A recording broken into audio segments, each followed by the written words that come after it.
নিজেদের প্রথম আসরেই চ্যাম্পিয়ন, দ্বিতীয় আসরে রানার আপ এবং তৃতীয়, চতুর্থ এবং পঞ্চম আসর মোট 5বারের দেখায় তারা 4বার প্লে অফে উঠেছে, একবার চ্যাম্পিয়ন হয়েছে, একবার রানার আপ হয়েছে এবং ইন টোটালি তারা 4বার প্লে অফে ছিল।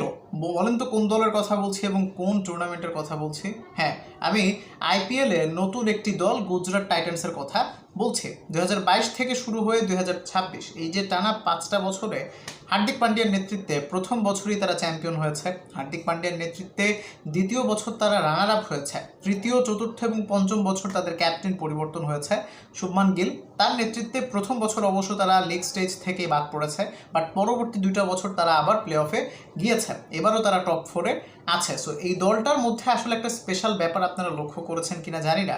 এই দলটার সবচেয়ে স্পেশাল ব্যাপার হচ্ছে এই দলে কোনো স্পেসিফিক একটা বা 2টা বড় নাম নেই, যেমনটা আপনার কোহলির টিমে থাকে কিংবা রোহিতের টিমে থাকে। অর্থাৎ মুম্বাই ইন্ডিয়ান্সে যেমন একটা গ্ল্যামারের ব্যাপার থাকে, ঠিক যেমন আপনার হার্দিক পান্ডিয়া বলেন, যে হার্দিক পান্ডিয়াই কিন্তু এই দলটাকে চ্যাম্পিয়ন করেছিল। কিন্তু বা বিরাট কোহলির টিমে দেখেন, বিরাট কোহলির কথা আপনি আলাদা করে বলতে পারেন। এই দলে না সবাই আসলে সবাই স্টার। এখানে প্রপার একটা টিম যাকে বলে, মানে একটা টিমের সবাই একই মাপের স্টার, ঠিক আছে? এখানে কোনো বড় প্লেয়ার, অনেক বড় হাইপের প্লেয়ার, ছোট প্লেয়ার নেই। বা এই দলটা নতুন দল, কিন্তু এই দলকে নিয়ে আপনি সেভাবে কোনো ফ্যানদেরকে মাতামাতি করতেও দেখবেন না, যেমনটা আপনার সোশ্যাল মিডিয়াতে মুম্বাই ভার্সেস কোহলির যে টিম রাজস্থান তো না, রয়্যাল চ্যালেঞ্জার্স ব্যাঙ্গালোরের মধ্যে একটা ফাইট হয়, সেটা আপনারা দেখেন। কিংবা Mumbai versus Chennai Super Kings, Dhoni versus Rohit, Dhoni versus Virat, কিংবা রোহিত ভার্সেস বিরাট, ওই যে একটা ফাইটের একটা ভাব থাকে না, আননেসেসারি একটা অ্যাগ্রেশন থাকে। এই দলের মধ্যে সেরকম কিছু নেই। এখানে গিলের সাথে কারো কিছু হচ্ছে না,